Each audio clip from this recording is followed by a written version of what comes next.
first get started, like with anything, especially content, you can't get too worried about, okay, is my editing 100% good? Like, you just gotta post, get on a consistent schedule, try and edit the best you can. You'll start building a community over time, and you'll get better over time. Like, if I compare my very first video to my most recent video, it's literally night and day, and it's only been like a year or so. Same applies to you. If you stick with it and you keep showing up, it's like you keep showing up for running or lifting or whatever else you may do in life, the fruits of labor will show. It'll start to show, and you'll start to see the full picture over time. Alright, y'all, sit back and hearing that episode of Go Podcast. And today, the title of this episode is what it takes to become a great content creator. Because over the past year, I've done literally hundreds of podcast episodes, short videos, vlogs, excuse me. Pretty much, I've done a whole bunch of content. So just learning about new editing styles, how to utilize different angles, how to make clips flow together, how to manage your time outside of the content you make, and just how to convey a certain how to convey a certain message. And just I've become fully aware, like, one of the things that really drive me and I'm really passionate about, and I think that stems from, which I'll get into a bit later, just, diet and nutrition and, all that type of stuff and training. Obviously, that's what most of my content is. And honestly, before the content, that's what I've been doing for years. So just the fact that I could find a clear outlet to show that to other people and to show how I've done it and things I've learned that I can teach other people. And, some people can come on there and give me constructive criticism, teach me how to do things I don't even know. So anyway, I just think if you want to stand out and actually impact others while being a content creator, there are a few things you want to and should consider before you, get into it and put yourself in that position. Because, there's a lot of people that do content literally per second. Every second someone's dropping a new video. I see a lot of people just drop video after video, which it can work, but in my opinion, the way I approach it, I think it should be a bit more structured and more intentional, and should have more of a reason as to why you're putting that content out there. But anyway, first thing that I think makes a great content creator, and one thing that you can do to become a better content creator, is establishing your niche. And now, your niche doesn't have to be strict to one idea or topic. Like, for example, you don't have to be strictly fitness or strictly showing your podcast or strictly doing music. I mean, obviously for me, the main niche I'm around is wellness, which comprises of, diet, nutrition, and training, running mainly. But every now and then I try and branch out, put a podcast clip, talk about some music on there, or, maybe do some tip. Like, I try and vary the type of content I make to make people more engaged, but overall your niche should be very clear, but obviously rough and kind of, I guess, flexible, if that's a good way to put it. But it's good to, whoa, I'm stuttering, guys, words are hard for me. But it's good to establish a loose idea of a niche to provide an overall North Star as to why you're creating content in the first place. So just establishing a rough niche that kind of makes you gravitate a certain direction. It doesn't have to be strict, but you're gravitating towards a kind of a realm of things as to why you're doing what you're doing, But I think the main thing with establishing your niche should be finding something that you personally are truly passionate about. It shouldn't be, oh, this person loves running, I'm gonna be a running influencer now. I hate the word influencer, but I have to say that so people know what I'm talking about. This person does paintings, I'm gonna be a painter now. And I don't even like that. Like, obviously, like, let's say you wanted to learn something new. Okay, I understand. But if you generally just have no interest, like for me, I was just talking to my mom about this the other day, like literally yesterday. I was saying how, like, the two things I never want to do is be a doctor and be in the military. I have no interest at all. But there's plenty of people that interest them, and that's what they do. So same thing here. If what I do, running content, lifting content, showing recipe videos, giving nutrition advice, if that doesn't spark your interest, well, I mean, it should in real life. You should take care of yourself in those aspects. Maybe not running, but maybe ride a bike or something. But if that niche doesn't apply to you, you should not do that, because you don't like that. So why would you put that out there? You know what I'm saying? You don't have to be someone you're not. So I think obviously other creators' niche, like for example Nick Bear, Luke Hopkins, Matt Choi, they all kind of fall under that running fitness type stuff niche. And people like who else, like I ain't gonna lie, I can't really think of any recipe creators off the top of my head, but there's people out there that make recipes. There's people out there that show their running and their training, but I do it in my own way, and I think that's okay. You can have a similar or the same niche as someone else, but you have to do it in your own way, make it original. Obviously take some things from other people, but make it your own thing. But I just think the main thing here is finding what sparks you personally and making that correlate directly with the content you post. Obviously, like I said, it should be mostly rough and it should be very loose. Well, not very loose. You should have a very grounded North Star as to where you're going, but you should be able to, bend it a little bit and try new things in the process while still keeping the overall theme of why you're doing it. But first thing, establishing your niche, pretty much establishing your why, establishing, okay, what sparks my interest and what do I care about and what really fires me up. And then, okay, take that, put that in your content, and then it'll just kind of flow naturally. But next thing, this is a big one. Oh my gosh, Caden wrote a lot. Past Caden. Time management. And I put in quotations here, parentheses, routines and balance within reason. So I just wanted to go over time management here because I know a lot of us were in school, like me, I'm in college right now. Obviously, I'm doing all online, but, I'm still workload associated with that. And people have full and part-time jobs, maybe even children. If you're 30 with kids, I don't know, because I don't really know what demographic watches my videos. I need to look at YouTube for that. But, content creation is very important to me and others as well, but we can't be naive and neglect our responsibilities. That'd be irresponsible of us to do. So I think, because in the past, I ain't gonna lie, during my senior year of high school, I put it on too much of a pedestal. I literally be in the car editing videos, which hey, old Caden Paskin, I respect the grind, but I ain't gonna lie, it can kind of takes away from certain things like key moments. So I think also you need to be ambitious and be very determined and be very okay, I'm really doing this because that's just who I am personally. There's a lot of other people like that too, but you have to kind of, okay, I think certain points in life, it has to be like that. When you're first starting out, okay, there's going to be some nights, okay, let me edit this video, also get some sleep though. But I'm saying? I edit this video so I can get ahead of things, but at the same time, there's other things other than content in life. Like for me, honestly, the thing that's highest ranked for me, I would tie diet and nutrition. Not diet and nutrition, I'm crying. That's the same thing. Diet / nutrition and running, training. That's number one. So that's above content, but at the same time, the content kind of goes with it. So take that with what you will. But anyway, a few things I would recommend here. I'll break it down entirely, so don't worry. To ensure that you can balance your content, work, school, or whatever else you may deem important. Dang, I'm coughing a lot and stuff. I don't even know what's wrong with me. Our to-do list, a calendar, either virtual or a hard copy, maybe a little notebook or something.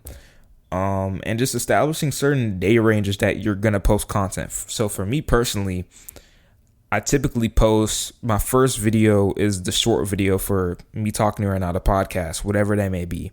So it'll be the short video. I'll typically drop that on Tuesdays, but a couple past weeks it's been on Wednesdays. I prefer Tuesdays, but Wednesday is okay. So the first one that I'll drop will either be the short or the podcast, and that's between Tuesday and Wednesday, that little window. Then the second window for me is between Thursday and Friday. So that would be the first short video, whatever that may be.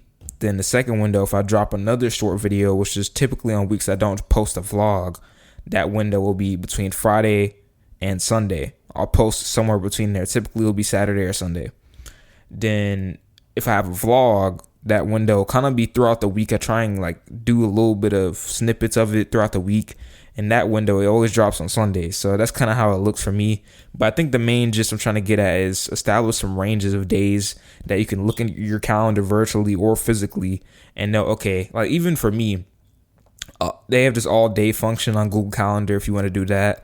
And it pretty much puts whatever you wrote at the very top. So when you look at your day, you can see it. So at the very top of each day, I see, okay, content planning day, edit podcasts, take out trash, whatever. So I kind of know, okay, this is what I'm doing for the day typically. Obviously, that might change, but that's kind of the overall focus for the day. But anyway, for me personally, kind of how I do it, every night at around 9 p.m., kind of around 9:30, I open up Google Calendar and I get a sheet of paper and I label it in quotations tasks for the day.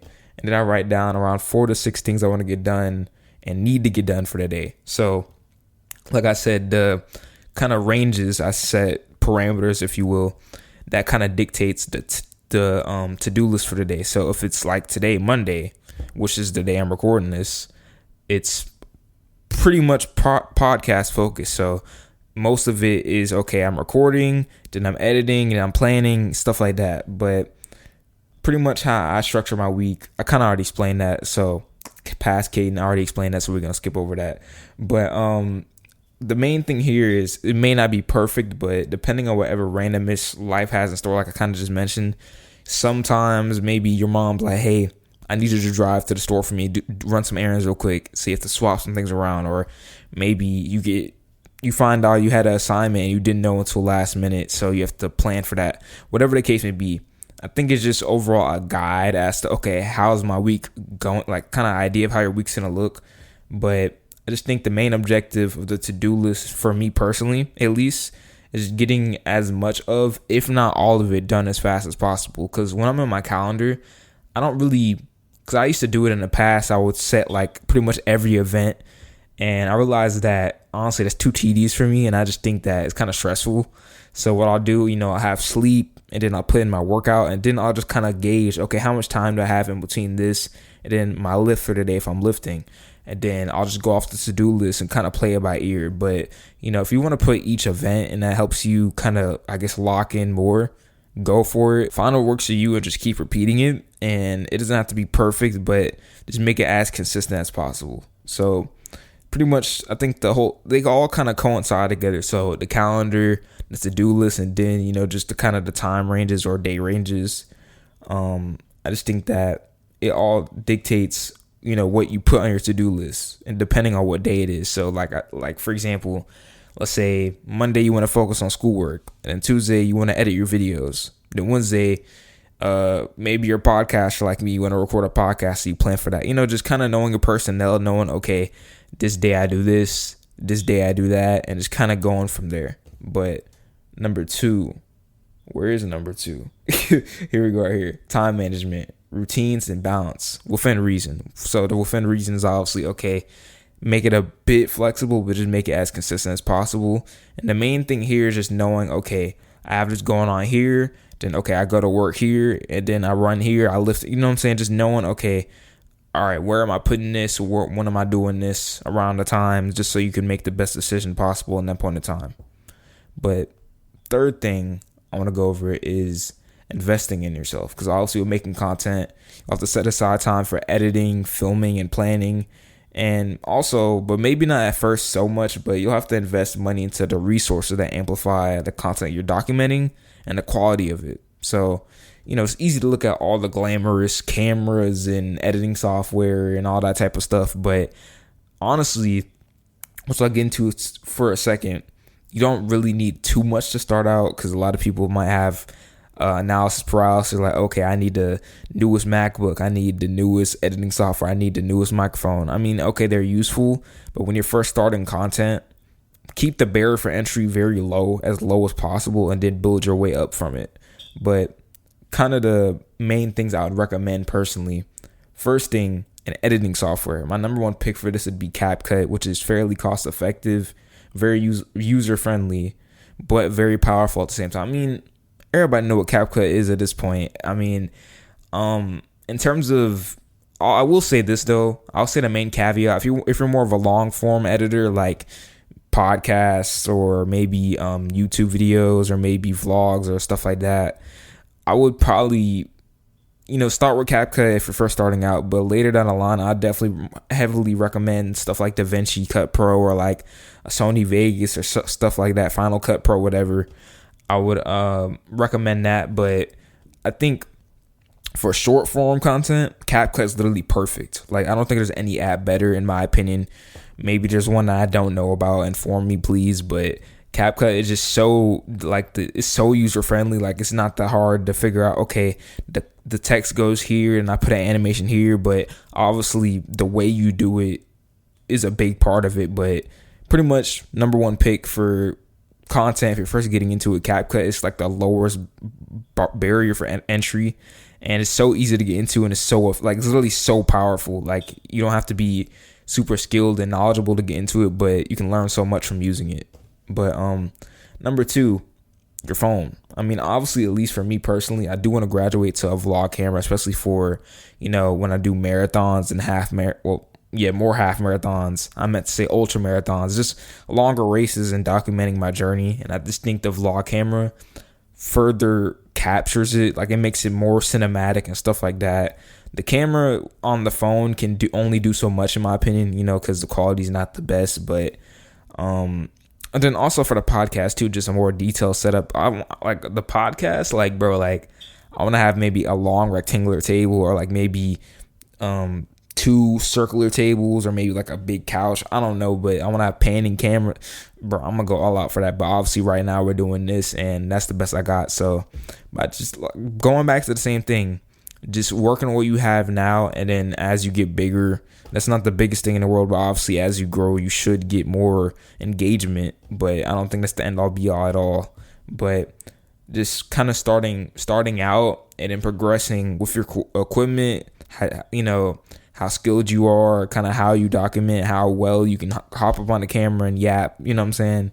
But it'll do the job, the phone situation. It'll do the job when you're first starting out, especially for the short form videos, which is honestly the preferred method anyway for short form content. But, I would say your phone, pretty much everybody has a phone. So phone had to be on here for the kind of things you kind of want to have as a content creator, But number three, a tripod. I think these are very effective and easy to get your hands on and make setting up for certain shots and angles very easy, especially if you don't have anyone to record you. Because for me, like 90% of what I record is by myself. But even just angling it in a certain way, or like it just makes it look better, in my opinion. Then it's so easy to grab. You can just get one off of Amazon, probably for not that much, and it's pretty high quality.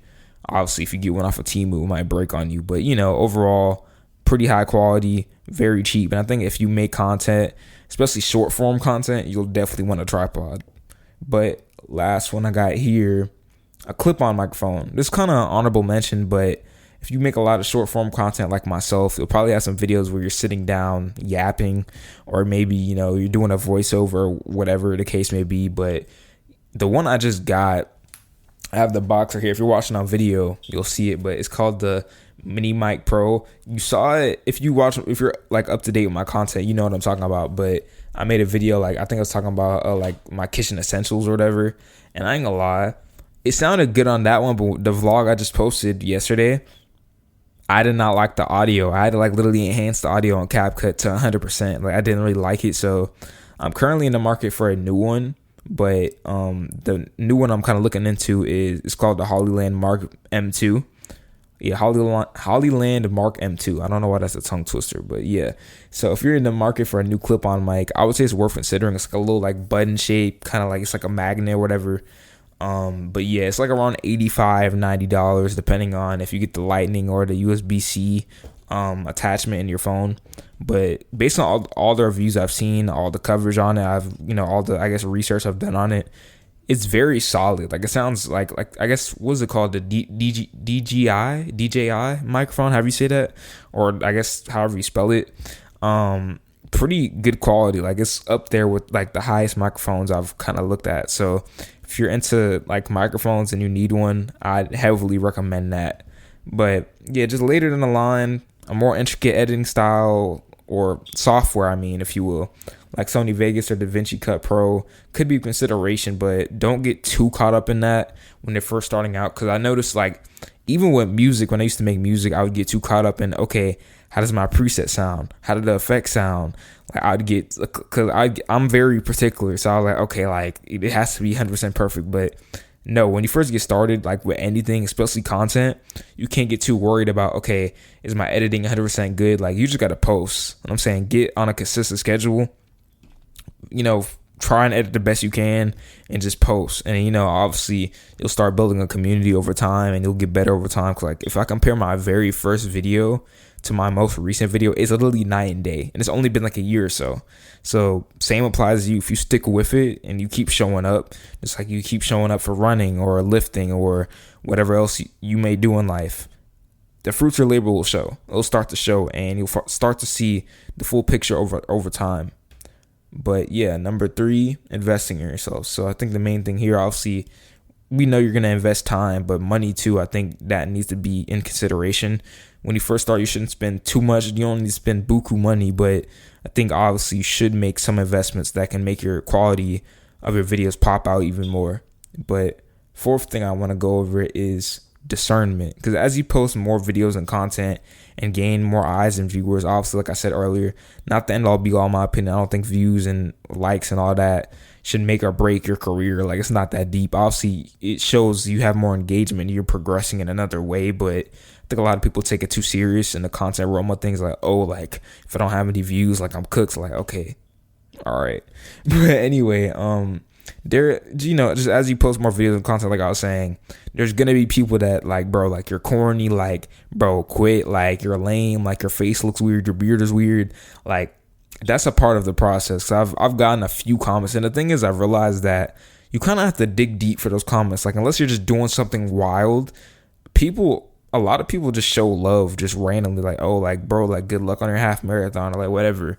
Now, obviously, not everyone's like that, but if you're just generally yourself, I think a lot of people show you more love than you think. Obviously, there'll be the one-off people that are like, bro, like I remember one time I posted like a lifting video, and one dude's like, bro, you don't even look like you lift. I'm like, I just didn't. Cause the thing is, like, honestly, to most of those people, you can't even reply to it, because a lot of it's just dumb. Like, it's so stupid it doesn't even deserve a reply. So you just kind of look at it like, okay, and then you just move on. Like, it might, for some people, it might sting for a little bit, but like, bro, you can't, honestly, just don't even reply. It's not even worth the time of your day.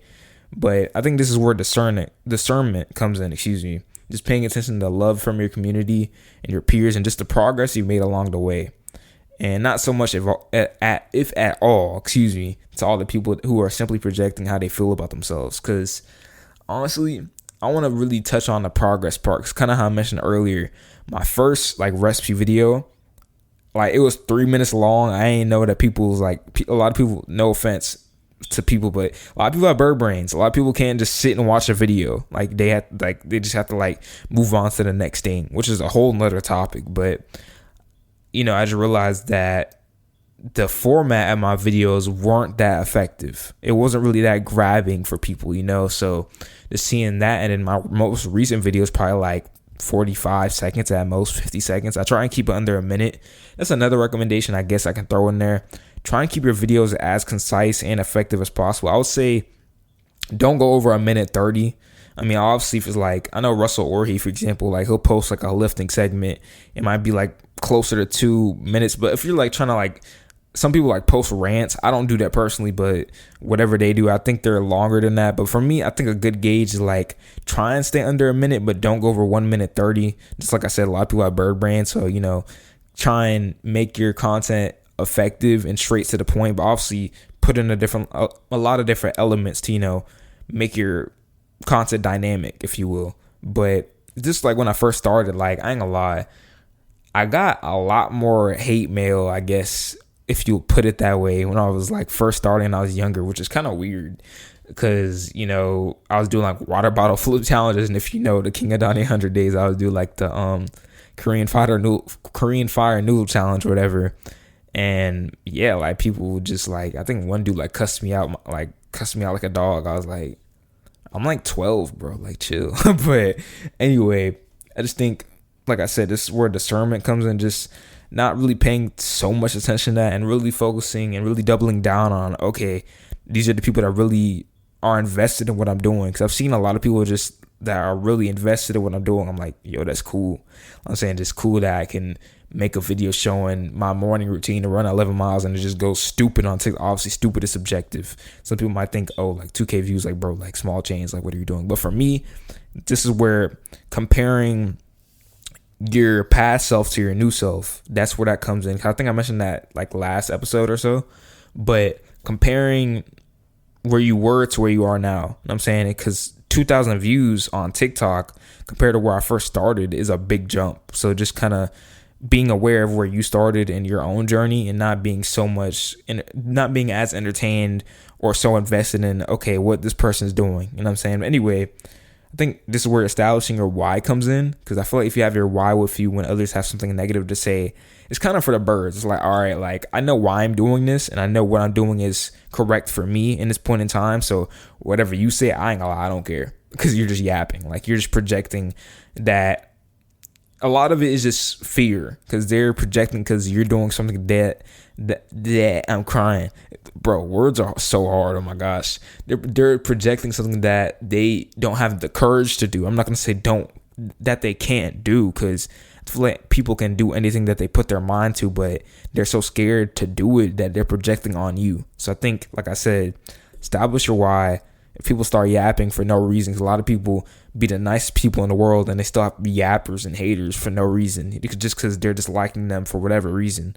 But keep that in mind and use discernment, be able to discern, okay, is this constructive criticism or is it just someone yapping and just hating? You know what I'm saying? But I just think the main thing also to add to this that I think is very important is it's also key to be able to discern and decipher constructive criticism and pure negativity. Because just because someone, I ain't gonna lie, like the climate in social media in general right now is very kind of disturbing. Because like some people generally get like, they flash out when someone's like, bro, like I don't believe in what you believe in, whatever you like, what you said I disagree with, and they just get defensive. Like that's not how the real world works, buddy. Like when you talk to someone, you have a civilized conversation, they'll likely have some differing beliefs in you. It is what it is. Like I've had to realize that too. Like just because someone doesn't do something that you do doesn't make them a bad person. You know what I'm saying? Vice versa. Everybody's different. Obviously, I think more people are. How I say this? I think more people are more similar than they think. Because a lot of people think that they have one thing different than them, and the thing that's different between them, and they have such a strong belief in it. Whoa, like I can't talk to you anymore because you believe this, I don't believe that, so we can't be friends. Like, bro, like chill out. Like tighten up, bro. Like it doesn't work like that. Because I think the biggest thing here, what I'm trying to get at is with constructive criticism, they may believe something different in you, and they may see something differently than you. So they're saying, okay, I did it this way, I think you're doing it a bit incorrectly, why don't you try this out? Like they're not saying, bro, like you're a bad person, you know, you're a shill, like you're cooked, like you're so lame. Like they're not coming for your head top, but you know what I'm saying? They're saying, okay, reevaluate for a second, just like try this. And I'm saying, like, I'm not saying like I'm not trying to like antagonize you, but like, hey, like I tried this and maybe it could help you. And for me personally, a very good example for this is I posted like I don't know, it was something to do with running. I forgot. I mean, a lot of my videos have to do with running, but it was something to do with running. It was like, I don't remember the video, but anyway, it was a video of me running, and I was running like my arms were very high up, because I used to run on my arms very high up. I got some comments on in the past, which made me more inclined to kind of pay this comment mind, but I would run on my arms very high up. And, you know, one person commented saying like, hey, like maybe you should try lowering your arms when you run. It can help kind of make blood flow more and stuff like that. Basically just saying, hey, like maybe you want to lower your arms pretty much. And when I implemented it, I saw a clear difference, and I felt way more comfortable when I would run. So that's a clear example. He's just giving me constructive criticism because he sees something that I might be doing wrong, which I believe I was doing wrong, and I just didn't really pay too much attention to it. But when he said it, and I don't know this person, he just saw my video, gave it a like, was like, hey, like good stuff, but like, hey, like you should change that, you know? But when they're just hating, saying like, bro, like you're so chopped, like bro, you need to stop making videos.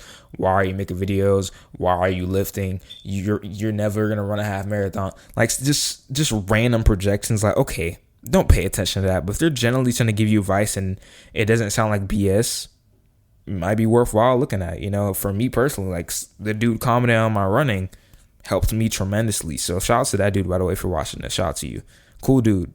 But anyway, Yeah, fourth thing, discernment, because a lot of people in today's climate have no discernment to save their life. If one thing bothers them, they're flashing out, they're crashing out. They're like, bro, like, oh, I like cats, you like dogs. Okay, I'm about to just air your whole family out. Like, bro, like, what are you on? Like, calm down, chill out. It's just the internet. Like, relax. Like, because I'd be seeing so many people flashing out on the internet over one thing that they one differing view, one differing opinion. It's like when you talk to people in real life, people aren't like that. People don't have dialogue like that. You know what I'm saying? So discernment, just being able to decipher, okay, what is worth entertaining, what is just for the birds, you know? But anyway, to kind of close the episode off, just a few lessons I learned in my content creating journey, if you want to call it that. Just a few. I'll kind of expand on a few of these, kind of 3 of them, but kind of just go down the list a little bit. But number 1, be authentically yourself. Kind of went over that a little bit earlier. Consistency works in all areas of life. Like, it doesn't matter what it is. I've stated this before. I'll be a broken record. It could be running. It could be lifting. It could be painting. In this case, it could be creating videos or content, documenting stuff. It works. It never fails. Consistency never. Obviously, there's other things that you need to have on top of that to complement it. But if you have that as the base, it's very hard. Obviously, you're going to fail, but it's very hard to not succeed. I'll put it that way. It's very hard to not see fruits of your labor. Then third thing, I want to expand on this one, being okay with being uncomfortable. Because honestly, there's been a lot of videos. Like when I first started vlogging, like picking up the camera after years, and even back when I used to do it when I was younger, I was highly uncomfortable. I just felt weird. Even sometimes I still feel weird, like pulling out a big tripod and recording shots for a video of me lifting. Like, I feel like I'm kind of impeding what other people are doing. I'm like, do you mind? Like in my head, I'm like, does this person mind if I record here? But a lot of the times, people don't care as much as you think. But, you know, just pulling out a camera, even like when I was running with people, I'd pull out my camera and record shots of me running. And I'd be like I just feel out of place. I feel weird. But hey, I mean, you got to get the content if you really want to do it. So obviously not like all the time. Like there's a time and place for it. But, you know, when you're recording, you got to do what you got to do. But yeah, like, especially at the gym, bro, I ain't gonna lie, I be OD flashing out of my head. I'm like, bro, like, I feel so awkward sometimes, like just putting up a tripod and showing myself doing overhead tricep press, I mean. But yeah, like, it taught me, okay, people don't care as much as you think. People really be in their own world most of the time, and some people might even commend you on like, hey, like, good looks. And I'm saying, you might be like, oh, okay, like a little confidence boost or whatever. Like, shout out to bro. But I think it teaches you the art. I mean, obviously running does that a lot for me because you sit in discomfort a lot when you're doing 400 reps, 800 meter reps, mile reps like I did this morning, mile repeats. Workout went very well, by the way. 5 mile repeats. Yeah, 5 of them. And then 2 mile warm up, 2 mile cool down, 2 mile jog. Well, 2 minute jog in between if you're curious. Anyway, back on topic. Just fully immersing yourself in it. Just like, you know, getting over that, I guess, social awkwardness, if you will. But this next one, I want to go over this a little bit more. The newest ideas will hit you at random times. Because literally, bro, I could be washing dishes. And because I ain't gonna lie, I'm gonna add this caveat to if you make content. There will be some droughts where like, bro, I have no idea what I'm about to post. And I know if you make content, you can relate. Like sometimes I'll brainstorm. Because another thing too, I don't think I mentioned this actually. I brainstorm on Tuesdays, which I would heavily recommend. I'd recommend brainstorming ahead of time and setting a day where you plan out, not finalize your content. Because like I said here, the newest ideas will hit you at random times. So you could be taking out the trash like, bro, like I'm finna post some tips on grocery shopping and make a sit down video and edit it. You know what I'm saying? Go crazy, go stupid. Then you switch out a video idea you had. But, you know, this kind of looks for me personally. On Tuesdays, I'll brainstorm. Then on Fridays, I'll quote unquote finalize. Because sometimes that finalization does not stick for nothing. So I'll put, okay, I'm putting these 2 short videos. I'm putting up, the podcast is very like, okay, that's what I'm doing. But like the short form videos, a lot of those flip. Like y'all don't be knowing, but a lot of those flip. Anyway, like I'll be washing dishes. I'll be, you know, on a run. I'm like, bro, like, I got it. Like, I got the video idea. So don't be too scared when the drought hits. Like, you know, sometimes I'm like, all right, I don't know what I'm going to make right now, but it's going to hit me. And a lot of times, like, if you just live life and you're doing something productive outside of it, it will hit you. So just be prepared for that. Then the last thing, which I kind of went over a little bit with saying, like, people's negativity and projections are for the birds, but the opinions of others do not matter if you truly value yourself. Because I've realized that. Okay, let me restate how I want to get into that idea. I just think that I realized that the reason I was so, just in general, life in general, like not using discernment on the internet and seeing, how people would act to each other and be so hateful and be so like passive aggressive and aggressive towards each other, I'd be like kind of not offended, but I'd feel some type of way about it. And just, maybe someone said, "Oh, your food looks rancid." I had that exact comment one time. I made some curry. Okay. Like, I didn't reply to bro, but if you feel moved and you feel really affected by that, not moved is not good, or you shouldn't feel moved by that. Don't pay attention to that. But if you feel some type of way about that, you should kind of check in how you value yourself. Do you value their opinion more? And does that opinion dictate how you value yourself? Because I think a lot of people's opinions just on matters in general would dictate how I'd value myself, which makes no sense. And I'm saying, if you value yourself and you have very strong values and morals and a very strong code of conduct, when people talk to you sideways and say random things, you're gonna be like, okay, I'm cool with myself, so whatever you got going on with me, which is one-sided, I really don't care. Like I'm saying, you might feel an ounce of like, I'm about to flash out on bro, like I'm about to show him something, but like, I'm saying, like, you gotta kind of chill out, like, bro, as you realize, look at the situation as a whole, be like, all right, he's mad for whatever reason, he's projecting what he feels towards me. It's simple as that. You know what I'm saying? I'm good up here, I'm good physically, I'm good mentally, I'm good spiritually, I'm good emotionally. So if I'm good, I'm saying, I value myself and I value other people around me and I value what I got going on. I value my content. I think it's good, obviously with consideration of constructive criticism. That means nothing. Their opinion means nothing. It's null and void. It means nothing. But yeah, just number 5, just a few lessons I've learned in my content creating journey and just lessons for life in general. I think, like I say, all this stuff coincides with life in general, like consistency, for example.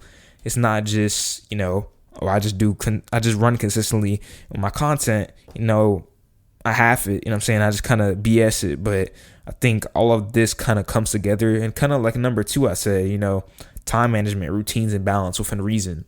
Because obviously content's important for a lot of people and it's important to me, but you have to balance it out with, okay, I'm running at this time, I'm editing a video at this time, I'm going to school, or I'm doing school online, so on and so forth. But anyway, this was the idea that came to me when I was washing the dishes too, like literally like the other night. I'm like, bro, like, or I was like brushing my, I don't know, it was late at night. I'm like, bro, like, boom, I got it. Cause I ain't gonna lie, I had no idea I was gonna make for the podcast. Boom, we're here. So anyway, what it takes to become a great content creator. Title of this episode, hopefully y'all enjoyed. I hope y'all took some away from it, because I think a lot of people love content, and I know a lot of friends that do content. So hopefully y'all watch this and y'all take some away from it. But anyway, that's the episode for the week. Love y'all, and I want to see y'all next time.